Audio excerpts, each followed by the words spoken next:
नमस्कार साथियों, स्वागत है आप सभी का वाईफाई स्टडी 2.0 पर। मैं हूं अंकित अवस्थी। आप हैं मेरे साथ में हाल ही की घटी एक ऐसी घटना में जिसमें बाइडेन की और शी जिनपिंग की कल यानी 18 तारीख के दिन वीडियो कॉल के माध्यम से बातचीत हुई और उस बातचीत के अंदर बाइडेन ने शी जिनपिंग को सीधा ये कहते हुए धमकी दी कि यदि आपने किसी भी प्रकार से पुतिन की सहायता करने की कोशिश की तो आपको उसका गहरा अंजाम भुगतना होगा।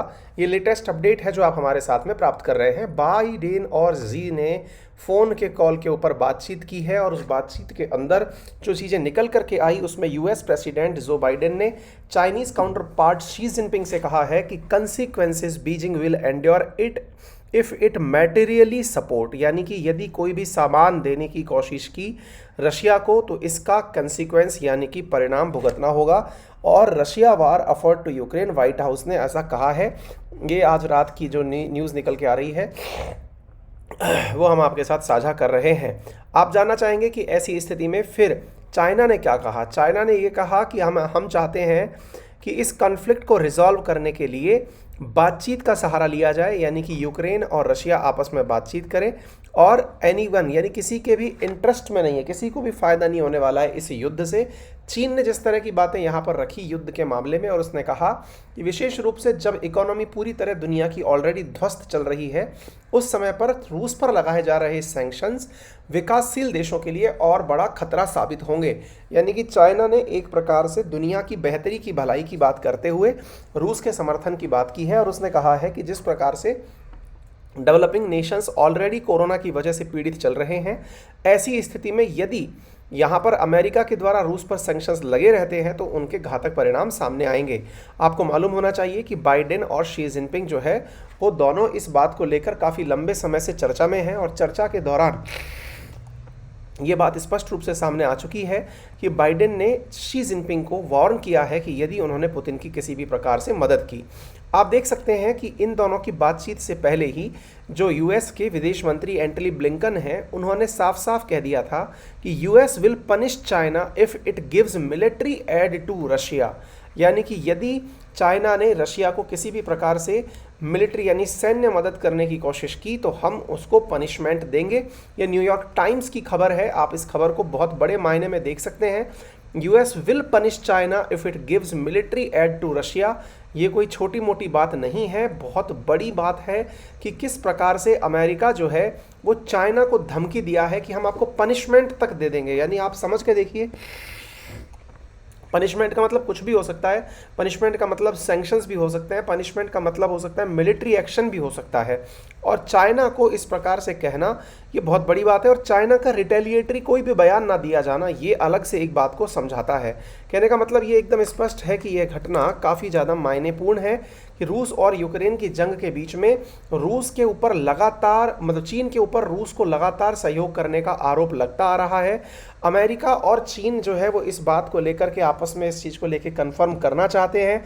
ब्लिंकन ने कहा है कि चीन जो है वो रूस को मिलिट्री इक्विपमेंट भेजने की कोशिश कर रहा है। शी जिनपिंग और बाइडेन की बातचीत हुई है फ्राइडे के दिन और उसके अंदर ये सारी बातें निकल करके आई। यहाँ तक भी कहा गया कि यहाँ पर जो ये है क्या नाम है इसका, चीन जो है वो तटस्थ रहने की कोशिश कर रहा है। तटस्थ का मतलब हुआ कि वो अपने आप को दिखा रहा है कि मैं देखिए कितना न्यूट्रल हूँ। वास्तविकता में यह न्यूट्रल नहीं है, यह केवल और केवल अपने द्वारा चाइना के द्वारा रशिया को आर्म्स एंड एम्यूनेशन भेजने की कोशिश कर रहा है। चाइना रशिया के पास में हथियार भेजने की कोशिश कर रहा है ताकि रशिया यूक्रेन पर हमलावर होकर कार्य कर सके। ड्रैगन के ऊपर इस प्रकार के आरोप लगे हैं और ये आरोप लगाने वाले और कोई नहीं, एंटनी ब्लिंकन पहले विदेश मंत्री और फिर उनके बाद में खुद राष्ट्रपति बाइडेन ने चाइना से बातचीत करके इस बात को कहा। Especially those with direct influence with Russia, to use whatever leverage they have to compel Moscow to end this war of choice. We believe China in particular has a responsibility to use its influence with President Putin and to defend the international rules and principles that it professes to support. Instead, it appears that China is moving in the opposite direction by refusing to continue its aggression while seeking to portray itself as a neutral arbiter. And we're concerned that they're considering directly assisting Russia with military equipment to use in Ukraine. President Biden will be speaking to President Xi tomorrow and will make clear that China will bear responsibility for any actions it takes to support Russia's aggression, and we will not hesitate to impose costs. तो यहाँ पर आप देख सकते हैं कि सीधी सीधी इनके द्वारा धमकी दी गई। और विशेष रूप से ये धमकी क्यों बाहर आई? क्योंकि चीन पर आरोप है कि यह हथियार पहुंचा रहा है रशिया के पास में। तो Russia seeking military add from China, ऐसा यूएस के ऑफिशियल्स का कहना है। और यूएस ऑफिशियल्स ने जब इस बात को कहा तो फिर चाइना ने इस बात से इनकार किया और उसने कहा कि Russia does not seek military support from China. यानी एक प्रकार से चाइना खुद अमेरिका के धमकाने पर शांत पड़ गया है। एक तरह से चाइना खुद जो है वो ये कह रहा है कि हमने किसी भी प्रकार से मिलिट्री सपोर्ट नहीं पहुंचाया है। ऐसा कहा है जाओ लिजॉन ने, जो कि फॉरेन मिनिस्ट्री के स्पोक पर्सन हैं। शी और पुतिन जो हैं वो चर्चा में आए थे 4 फरवरी को, जब शी जिनपिंग के माध्यम से चीन के अंदर जो विंटर ओलंपिक्स हैं वो शुरू होने जा रहे थे।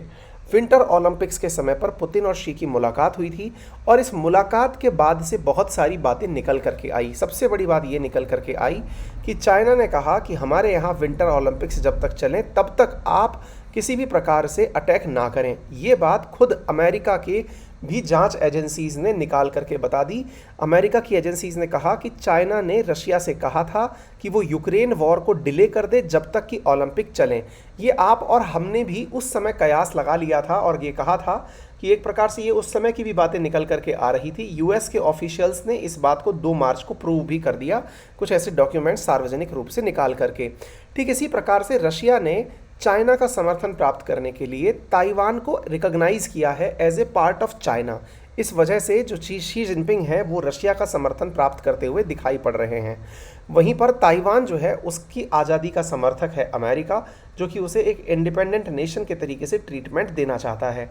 चाइना ने डिनाई कहा कि भाई हमने ऐसा कुछ नहीं कहा है रशिया वालों से कि जब हमारे ओलंपिक ख़त्म हो जाएं उसके बाद अटैक करिएगा। चाइना ने इस बात से इनकार किया है।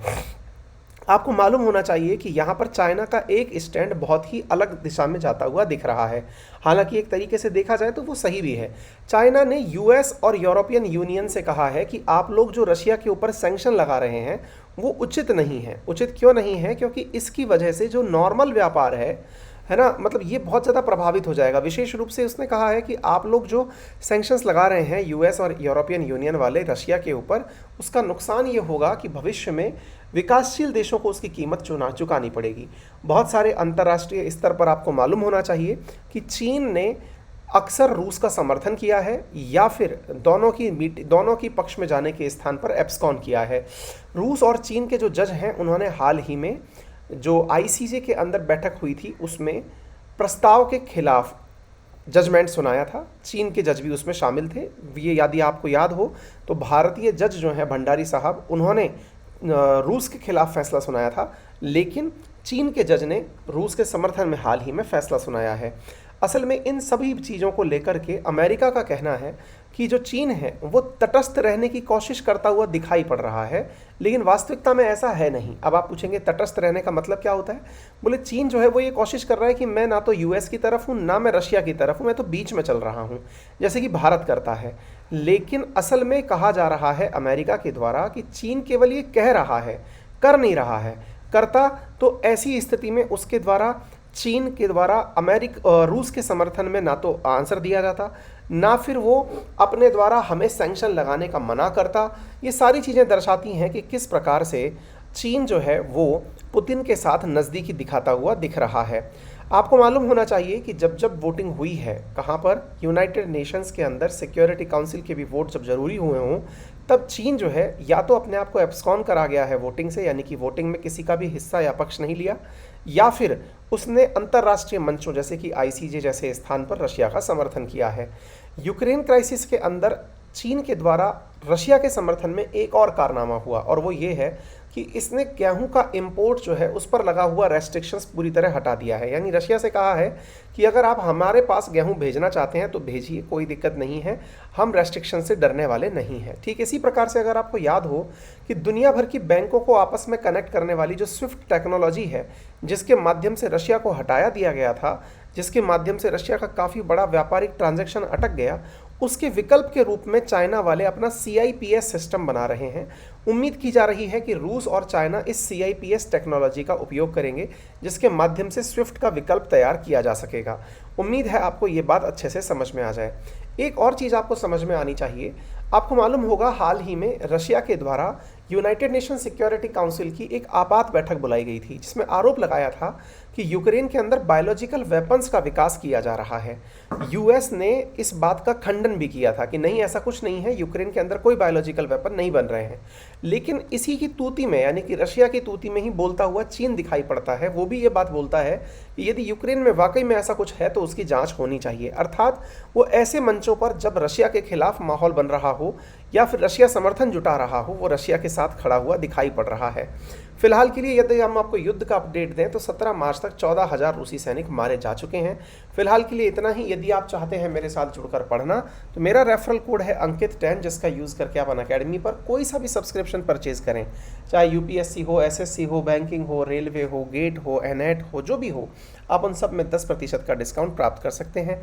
किसी भी प्रकार की सहायता के लिए आप हमारे टेलीग्राम पर दिए संपर्क सूत्र पर कॉल कर सकते हैं और सहायता प्राप्त कर सकते हैं। फिलहाल के लिए इतना ही। अपना ख्याल रखें। धन्यवाद।